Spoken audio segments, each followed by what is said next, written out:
Hello, everybody. It's time for another installment on the book of Joel, and I'm going to call this one Mountaintop Prophecies, Joel Part 4. Let me read Joel 2, 1 through 6. Blow ye the trumpet in Zion, sound an alarm on my holy mountain. Let all the inhabitants of the earth tremble, for the day of the Lord comes, for it is nigh at hand. A day of darkness and of gloominess, a day of clouds and of thick darkness, as the morning spread upon the mountains. A great people and strong, there hath not been ever the like, neither shall there be any after it, even to the years of many generations. A fire devours before them, and behind them a flame burns. The land is as the Garden of Eden before them, and behind them a desolate wilderness. Yea, and nothing shall escape them. The appearance of them is as the appearance of horses, and as horsemen, so shall they run. Like the noise of chariots on the top of mountains shall they leap. Like the noise of a flame of fire that devours the stubble. As a strong people set in battle array. Before their face the people shall be much pained. All faces shall gather blackness. Joel 2, 1 through 6.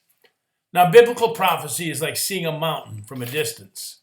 I once hiked toward what I thought was a mountain in the Philippines with some Filipinos to accompany me. Coming from Iowa, I'd never seen a mountain or been on one before. I'd never seen one close, anyway. The mountain I thought we were headed for didn't seem that far away, but really it was.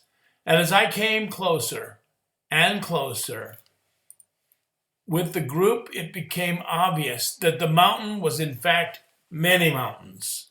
Their peaks all seemed to meld together, but really they were separated by miles, in fact.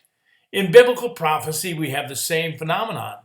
Prophetic visions are lumped together, but in fact, there could be 1,000 years between one and the other. Prophecy is at times a repeating cycle, ever intensifying unto the last days and the ultimate fulfillment of the vision in the end times. There was indeed a locust invasion, and yet it portended another invasion, the Babylonian invasion of Judah. The swarming, stripping, licking, and gnawing away, and ultimately the destruction visited upon Judah was very much like the four-stage process prophesied by Joel. The Babylonians took almost everything of value.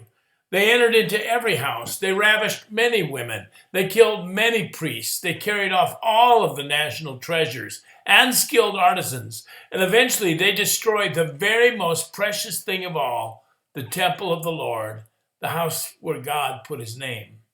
Yet for lack of national repentance, there would be many, many more, quote, locust, unquote, invasions of Judah and Israel by the Gentiles.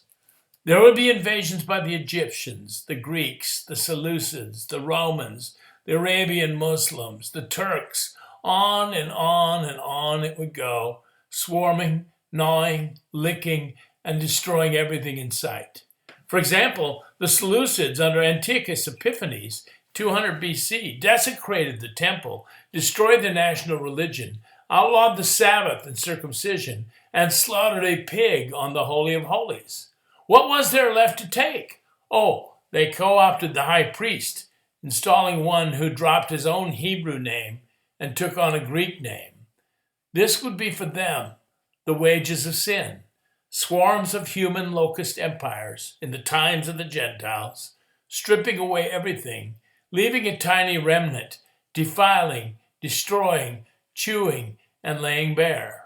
The Romans killed 1 million Jews in 70 AD, glutted the world's slave markets with Jews, razed the temple, renamed the Holy Land, Palestina, sent Judah into exile that lasts till this very day.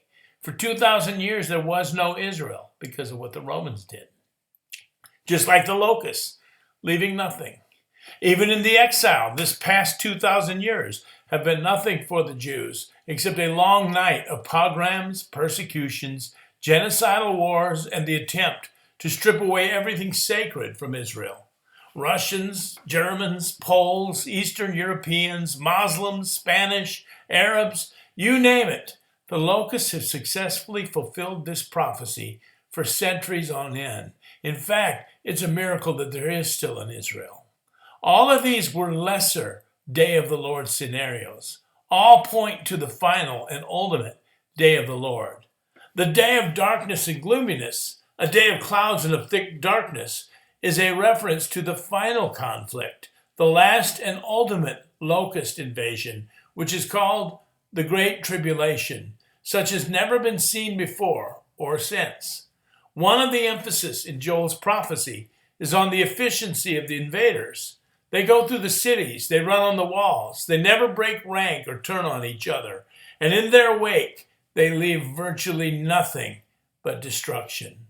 I see a parallel application of this occurring on the vine, that is, the church.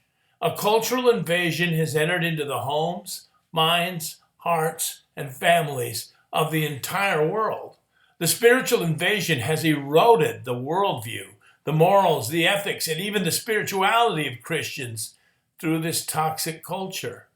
They, that is, the locusts, like invaders, they are everywhere. They come into homes through television, popular culture. They're in schools, inculcating millions into an atheistic worldview. They are ravenous to destroy Christian concepts of marriage, ethics, morality, law, government, and even reality itself. Everywhere these, quote, locusts, unquote, have gone, they leave barrenness, sterility, even a nihilistic death wish behind them. Christians are becoming aware of the spiritual invasion, but most seem powerless to attempt to stop it in its progress against their families and lives. The rot is almost complete. The formerly Christian culture is nearly razed to the ground, with some exceptions. The day of the Lord is coming. It's nigh at hand.